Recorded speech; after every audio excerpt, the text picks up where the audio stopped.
This is a problem that you would encounter in a lower elementary school classroom where students have to take out 324 from 412 or read it as 412 minus 324, with 324 being the subtrahend and 412 being the minuend.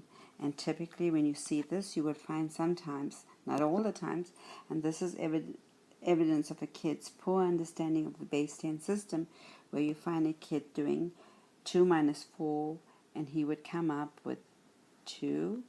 1 minus 2 will give you 1. 4 minus 3 will give you 1. Now, as an adult and somebody who's more sophisticated in the understanding of the base 10 system, you know this is obviously incorrect, and you would wonder, why does the kid do this?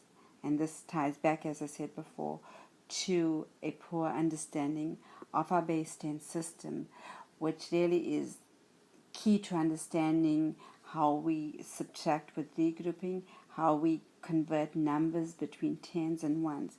So, or for example, another kid will have 412 minus 324. Now this kid realizes that the subtrahend, the digit 4 is larger than the digit 2, so what they would typically do and taught to do, if more on the floor, go next door, get one more. So you get one more out of that, and it gives it over here. That becomes 12. 12 minus 4 will give you 8. Then the kid realizes that he has 0 in the minuend and 2 in the subtrahend. It can't work. You cannot take a 2 from 0. So the kid will go next door, being taught to go next door, get one more. This becomes 3. Leave it here. That becomes 10. 10 minus 2 now will give you 8. 3 minus 3 will give you 0. So you got the correct answer. But does the kid totally and clearly understand that when he took out 110 from the tens place, it is not just taking 1, it is taking 110.